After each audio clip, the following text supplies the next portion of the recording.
You're listening to Talking Teesdale, a regular podcast covering Barnard Castle and the surrounding villages. Brought to you in association with the Witham Community Arts Centre.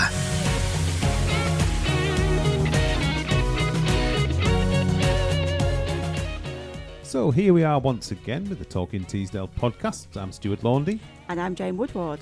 How are you doing? I'm all right, better than the weather. You made me wait today. I know. I hope you had a nice lunch. I had a lovely lunch, thank you very much. Not often I get out for lunch. And then you slept it off. Yeah. Yeah, I did have to have a quick snooze. You know, you can't be when you get to your age, you can't be doing without your 40 winks in an afternoon just to set you up for the evening. I blame the weather. It was stormy and I always get migraines when it's stormy. That's my excuse. That's your excuse and you're sticking to it. I am. Excellent. A nice busy show coming up. We've got Zak and Shuhel Ahmed from Babul's. All good. About their links to the community and the restaurant's 30th anniversary. Mm-hmm. And we've got Josh Jones, stand-up guy. That's what he calls himself. Okay, comedian. I don't know him. No, me neither. Well, I didn't until I spoke to him the other day. Right. So he's coming up a bit later on. Okay. And a bit of what's on as well. Yep. Lots happening. Absolutely. We're into autumn now. I noticed your summer frocks put away as well. Yeah, it's starting to get chilly now. It's turned September now. That's it. That frilly frock's not going to see the light of day till next June, is it? No. Neither's mine, actually. Right. Right, on with the show. Hi, I'm Jim. And I'm Sheila. We're volunteers at the Witham. And you're listening to Talking Teesdale with Stuart and Jane. Anyone in any way familiar with Barnard Castle will know that Babul's restaurant is part and parcel of the town's high street. The restaurant began life as Spice Island and was rebranded in 2019 by operators Zak and Shuhel Ahmed in honour of their father, who founded the business. Well, Zak and Shuhel are celebrating the business's 30 years in Barnard Castle, and I caught up with them to reminisce and to find out why being part of the community was just as important as cooking up a good old curry. So for this week's community spot on the podcast, I'm delighted to be joined by Zak and Shuhel from Babul's in Barnard Castle for the very good reason, well, a couple of very good reasons, really. Firstly, it's 30 years since the family opened a restaurant in the town. Many people will remember Spice Island, and then 6 years, I can't believe it's 6 years ago since the rebrand and Babul's. It seems like 5 minutes. Can you guys believe it's been 30 years since the restaurant opened? I remember when Dad opened it. I think I was around 14. I think I was 13 or 14, and I remember the opening kind of like a shindig that you have, where friends and family turn up, and where we were living in Harrogate then, were we? Yeah, but we were upstairs on the opening. Yeah. Eating all the stash of kulfi that they had in their freezers. Which is really nice. Indian ice cream, fantastic. There was none left for the customers. Yeah. So, I do remember that. And I think the next memory in Barnard Castle was when we started working there. So that'd be around early 2000. Was there ever any chance of you not going into the family business? Not really. Do you know, there was a period where we had our 9-to-5 jobs, didn't we? Yeah, because we did two shifts. We worked a 9 to 5, and then we worked for the family, i.e. 5 to 10 or 5 to 12, and that was part of our late teens, early 20s, and that was part of our life. Yeah, we had the opportunity to maybe carry on our 9 to 5 career because we were both in the banking industry. I was working for Abbey National, if anybody remembers that bank. Shows my age if anybody does, but and I think Zak, you were in was in Barclays, yeah. So we were both in the banking sector. We were excelling in our 9-to-5 jobs, but I think that lure of when Dad said, "Look, I either have to sell, or you guys have to take it over," the lure of being our own boss. Yeah, I think that was a massive thing. That we don't have to answer to anybody apart from ourselves. Did we only realize it's so hard work after we joined? So you don't realize how much obviously hard work Dad did. The time it takes, and it's 24 hours. It's not 9 to 5 where you clock off, go home, and not worry. It's 24/7. There's a romantic image of being a restaurant owner, and we had that romantic image. How Dad used to do it. It was, you're a restaurant owner. You eat what you want, drink what you want, you own it. And etc. etc. And there's a romantic kind of like perception of it. Once you delve into it, you realize that the romanticism kind of dies down after a day or two when you have to go on your hands and knees and scrub the floor. So. Now, the one thing I wanted to talk to you about is that as long as I've known you, which has been quite a few years now, as well as running the restaurant, there's a very strong connection to the community. I mean, you practically sponsor everybody I've ever come across, whether it's the football or cricket. I think this week I just read you've tied up with the golf club as well. Why is it so important for yourselves and the business to have that link with the community? There's two things from my side, and I'm sure Zak's got more on his as well. It's culture. Our family culture was always about giving back. My father and his cousins or whoever came at the same time came with their shirt on their back. Literally, forget the shirt on their back. It was literally minus. They were in debt when they came in this country. They came here fleeing the repercussions of the Civil War and the atrocities that happened in 1971. So they came to make a better life for themselves, a better life for their family. So Dad always used to give back, and he instilled that into us. It was instilled into us from an early age that you work hard, you make money, and you help. You help whoever you can, and you try to do as many good deeds as possible. And our religion always is based on charity as well. That we have to pay 2.5% of our wealth to charity, and that's part of our religion. Every year 2.5% of our wealth we give to charity. That's on a minimum. People give more than that. And then it's the family culture. And when we went to Barnard Castle, that culture was in Barnard Castle as well. It's like everybody in Barnard Castle was like a family. Everybody knew each other. When there was a problem in Barnard Castle, everybody kind of rallied around and kind of helped that person. So our family culture, our religious culture, kind of had a synergy, if you want to call it, with the Barnard Castle's culture, and it just started from there. Everybody we sponsor is a really good cause. It's a really good business or really good entity. We do think about everything before we go ahead with it. From an early age, we understand, even though we may not have all the things we want in life, we're still in a better situation than many people who are our own family members. We grew up with nothing. We grew up in a one-bedroom bedsit. That's where we lived, and then we lived in a council estate. We lived many years in a council estate, and we worked our way. Our family worked our way, from there to Darlington and everywhere else, and eventually to Barnard Castle. And there was a lot of, Dad. He worked really, really, really hard, but he gave back, and that's why that is the main thing. It's in our blood, it's in our culture.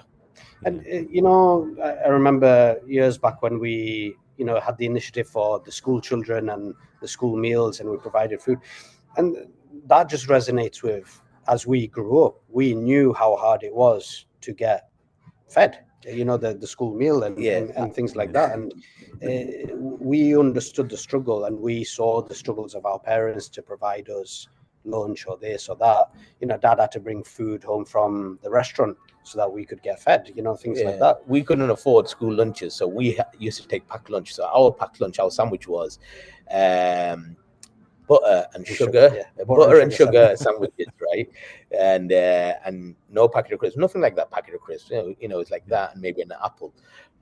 2 of those sandwiches and an apple. That was our lunch. We never had a fizzy drink. I don't think we even. The first time we actually ate out in a restaurant, I think we were 18, 19 or 20. We never ate out in a restaurant. We never even got a takeaway. McDonald's was a treat. Whenever relatives would come, honestly, it's like relatives would come and visit and whatever. McDonald's, I remember, it happened once in a blue moon. Once in a blue moon, that was the restaurant. That was a night out. Banana milkshake. Yeah. So we're showing our age here, but no, we as growing up, we were never spoiled, so we were very humble. and that just sets the tone to say that, you know, we're happy with what we have. Obviously, you always strive to want more and to get more, but we would never forget the struggles, and that makes an easier decision to put, rather than trying to put money in our pockets to support another cause or to support another establishment. Not only does it help somebody, it does help raise the profile of the restaurant as well, you know, and it's our dad's name on the wall. And the more Babul's is spoken about in a high way, it means that our father's spoken about in a nice way. And that's what we want at the end of the day. We want our dad's legacy to be remembered for the good that he always did. So it's essential that we carry that on. And obviously Dad always, his slogan wasn't it? You know, always look after those who look after you. And our customers, our community in Barnard Castle support us on a weekly basis to come and eat at our restaurant. It's only right that we give some of that back in community projects. Yeah. And speaking of looking after us, you've come up with a little promo to celebrate your 30 years. That's right, yeah. So every week there's a special offer, a little reward for our customers to come and dine in. And yeah, it's not just a one-off, it's literally every week for 12 weeks, I think it is. And then there's a little bonus to it. So if you manage to stamp every offer, if you use every offer, you get a £20 voucher to claim. So that's another little treat at the end of it. So if you can be hardcore enough to get in every week and get that book stamped, then yeah, a good prize at the end. Just one last thing from me. I've often wondered, because I can't remember us talking about this before, but what brought your dad to Barnard Castle in the first place? Out of all the places that he could have chosen when he came over. Ivor Johnson, isn't it? Is that his name? Mr. Johnson, as they called him. I don't know. So it was obviously they had the takeaway in Darlington, Dad and his partners. And the customer, I'm quite sure they called him Mr. Johnson. I don't know if he's still around anymore.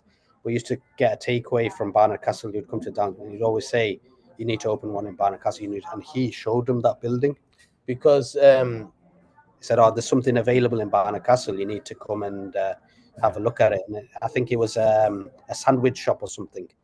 Humphrey's sandwich shop, because it was a clothes shop before that. It turned into a sandwich shop. And they showed him that. And then the rest is history. They took it on and changed it into a restaurant. And of course, now you've gone the other way back because you've gone back to Darlington now to open Babul's in Darlington. We needed to go back to Darlington. And at one point, there was a Spice Island in Darlington, and it didn't go according to plan. So we felt like we had unfinished business. Yeah. You know, it was a big venture which Dad did with his partners, and it didn't quite work out. And yeah, we're partly to blame for that as well, because Dad kind of left it to us to run, and we were not at the maturity level or the age to run a business.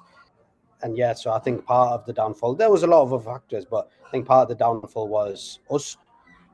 So we had to rectify that. You know, as you know, we need to do something in Darlington to just show that we actually do know what we're doing.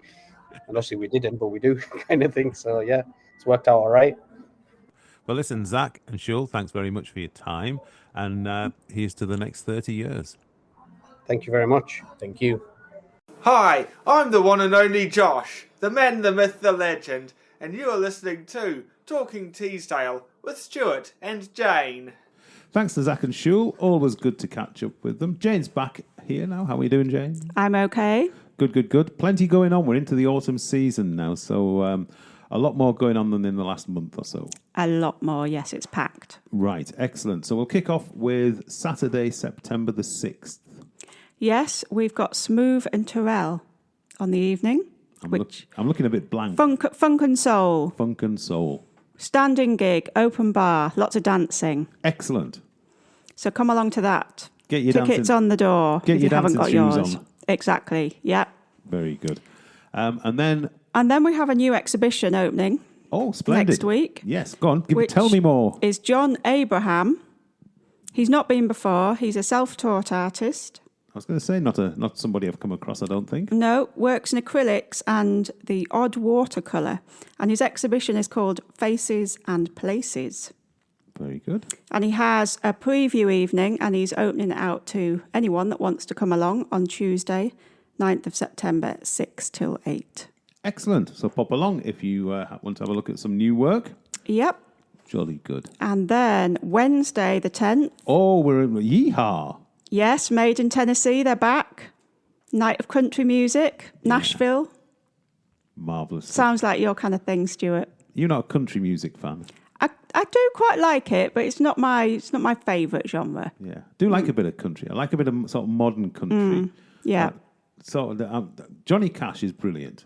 I grew up with Johnny Cash because my dad was a big Johnny Cash fan. So Folsom Prison Blues, that sort of thing, right up my street. But and I quite like a bit of the old stuff, you sort of Dolly Partons, that sort of thing. But to be perfectly honest, I do like a lot of the new stuff. Yeah, I think this covers everything.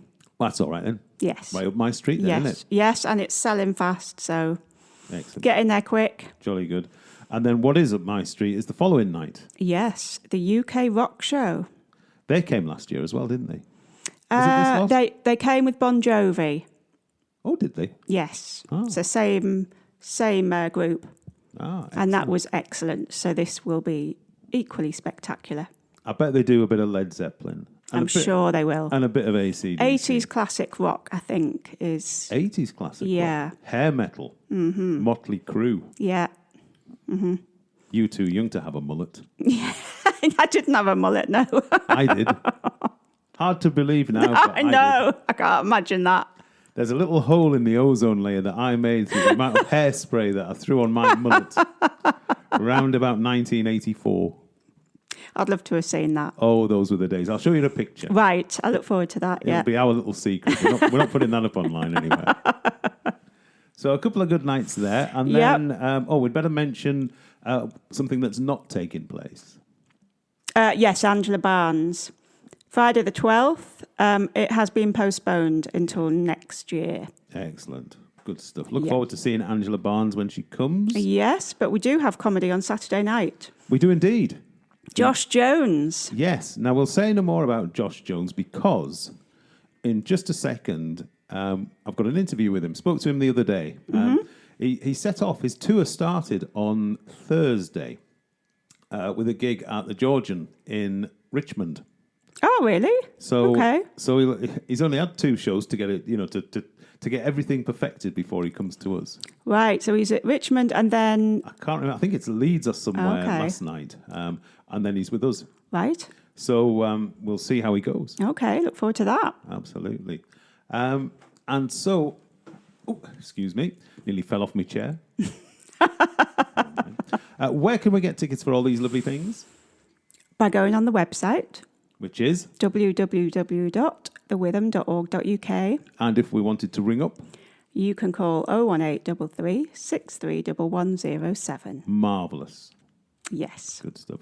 Right, we shall talk to you next week. You will. Look forward to it. And coming up right now, Josh Jones. Bye. Hi, this is Louise, Queen of Social Media, and you're listening to Talking Teesdale with Stuart and Jane. Our special guest this week is comedian Josh Jones, stand-up guy, who's now fully recovered from an ill-fated stint on ITV's Dancing on Ice, which saw him withdraw after a couple of weeks due to a training injury. He's just set off on a huge UK tour with his latest show, I Haven't Won the Lottery, so here's another tour show. I caught up with Josh for a bit of a chat a couple of days before he set off on the tour, which brings him to the Witham here in Barnard Castle on Saturday the 13th of September. So I'm delighted to be joined by comedian Josh Jones, stand-up guy. How are you, Josh? I'm good, are you? Yeah, not so bad, not so bad. So we're talking 2 days before you set off on tour. Yeah. Are you the sort of person who gets nervous before such things? The tour is just because it's a new show. The thing I'm more nervous about is just remembering it all. So the first one's the hardest because you just need to remember it. But I'm quite confident. I think this is the best show I've ever written. So I think it should be all good. Hopefully. How much work, how much preparation goes into putting a show together to take on tour? I think I need a good year to write a good show, to write a really good show with good jokes, because you have to test it out all year at gigs and stuff. With stand-up, you don't know if it's good until you've tried it, and then you need to keep doing it on stage to get the joke just right.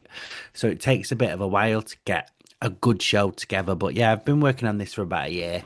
This is your third tour, as far as I can see. So is the process getting easier, or does it get harder having to dream up new material?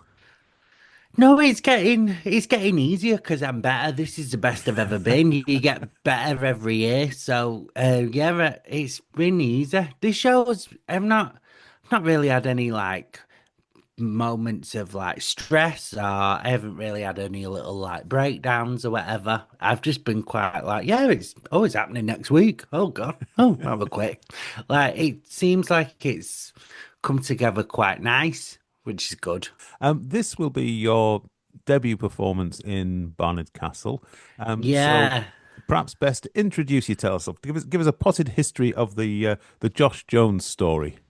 Well, I've been doing stand-up for 10 years and I've done quite a bit of telly and stuff, but I do the clubs. I've been headlining all the clubs for ages, started in working men's clubs and gig all over. But I've gigged all over the UK, Europe, gigged in Australia and stuff. So yeah, it's going all right. I'm doing all right.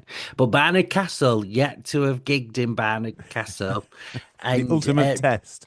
Yeah, well, it's mad because they said, "Do you want to do it?" And I'm not gonna lie, I didn't know where it was, and it's rare that especially in English town, that I'm gigging somewhere I've never gigged before. That's quite rare now, so I'm quite excited to see. Not gonna lie, it is probably the least selling one of the whole tour, but I've never been there before, and I don't think the population's that big, really, is it? Really, it's fair to say we're a bit rural. Yeah, so if you do come, bring about 20 of your mates. That'd be cracking. Thank you.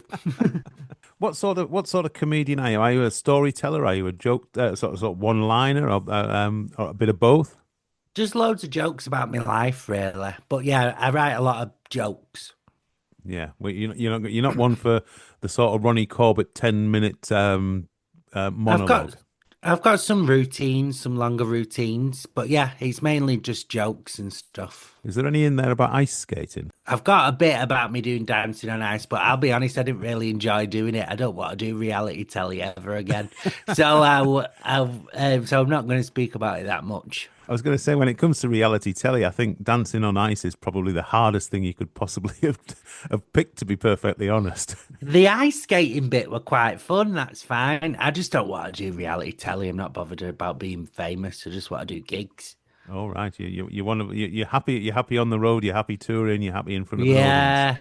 Yeah. Well, I just do stand up. That's what I've been working at for 10 years. And this tour, is it in any way connected to your previous tours? Is it something completely different? Is it a kind of a carrying on from where the last one left off? Well, no, it's just a kind of what's going on in my life right now, really. So I was just talking about where my life is right now.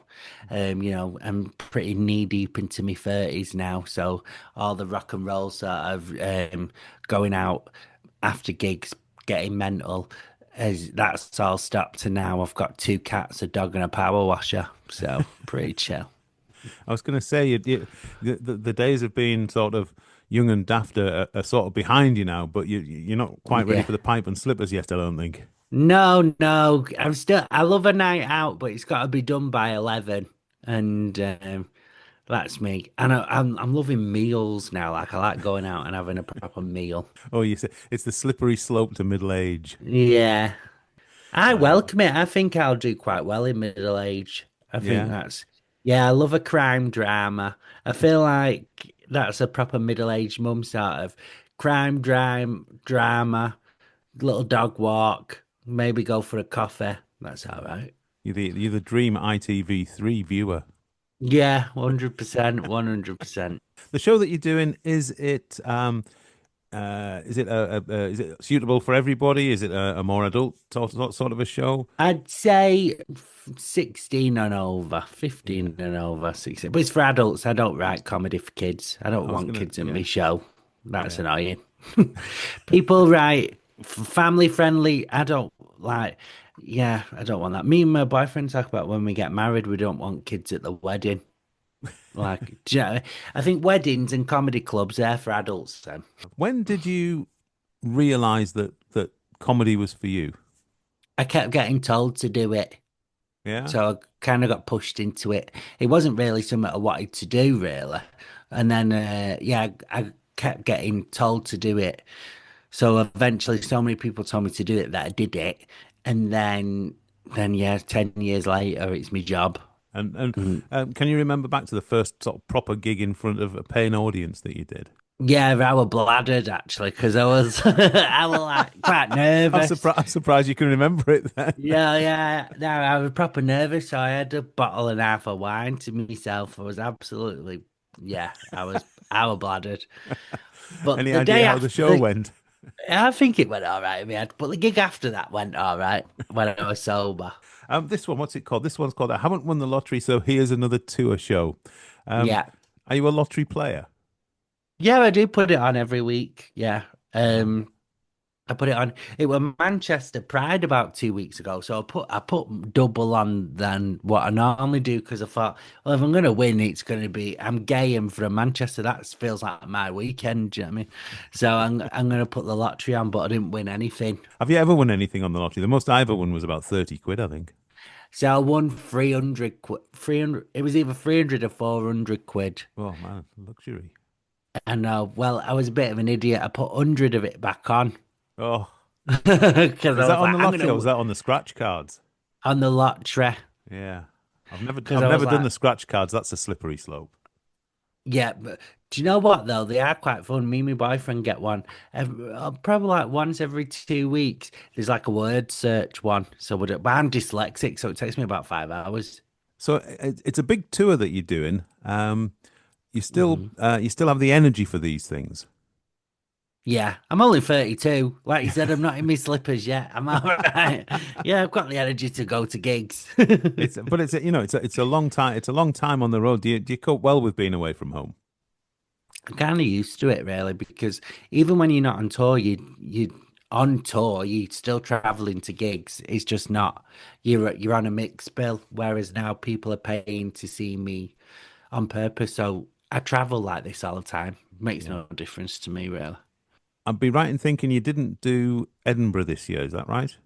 I only went for 3 days. I normally go for the full month, but I only went for 3 days this year, and it was delightful.